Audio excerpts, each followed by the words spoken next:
مذہب اسلام کی آبیاری کے لیے،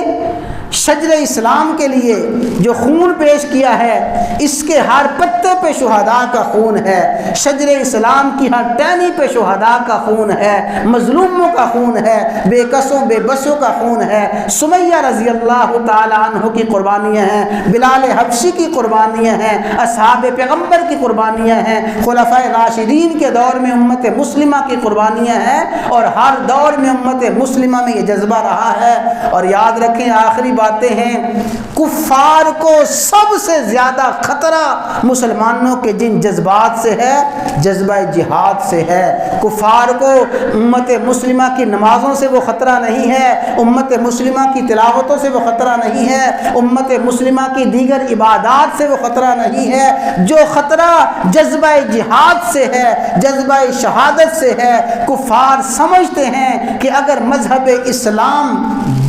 پھل سکتا ہے، پھول سکتا ہے، بڑھ سکتا ہے، مضبوط ہو سکتا ہے، مذہب اسلام کی حفاظت ہو سکتی ہے، اور باطل کا خاتمہ ہو سکتا ہے، کفر کا خاتمہ ہو سکتا ہے، وہ جذبہ جہاد اور جذبہ شہادت بھی ہے۔ تو حضرات گرامی، جہاں بھی مظلوم مسلمان اپنے مقاصد حسنہ کے لیے اپنی جانوں کا نذرانہ پیش کرتے ہیں، وہ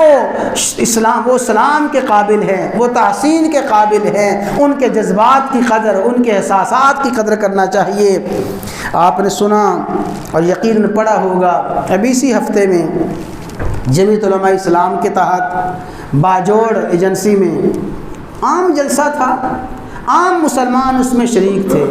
قرآن کریم کے حفاظ علماء شریک تھے، طلباء شریک تھے، عام باعمل مسلمان اس میں شریک تھے۔ وہاں پہ کسی بدبخت نے آ کے خودکش دھماکہ کیا، تقریباً 100 کے قریب وہاں شہادتیں ہوئیں اور بے شمار مسلمان زخمی ہوئے۔ میں نے عرض کیا کہ جہاں بھی اس طرح کا ظلم و ستم ہو، جس کے ساتھ بھی ظلم و ستم ہو، ہم مظلوموں کے لیے کلمہ حق اور کلمہ حمایت بلند کرتے ہیں، مظلوموں کے لیے، شہداء کے لیے دعا کرتے ہیں، بلندی درجات کے لیے دعا کرتے ہیں، اور ظالموں کی تباہی، بربادی، ہلاکت کے لیے دعا کرتے ہیں۔ لیکن یاد رکھیں، جو خون اسلام کو ملتا ہے، شجر اسلام کی آبیاری میں جو خون گرتا ہے، اسلام کا یہ درخت ایسے ہی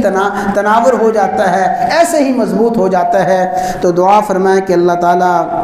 تاریخ اسلام کے تمام شہداء کی شہادتوں کو قبول فرمائے، اور ان شہداء کے ثمرات اللہ تعالیٰ پوری امت مسلمہ کو نصیب فرمائے۔ اس وقت جتنے مسلمان مظلوم، بے کس، بے بس ہیں، اللہ ان کی دستگیری فرمائے، اور باجوڑ کے مسلمانوں میں جو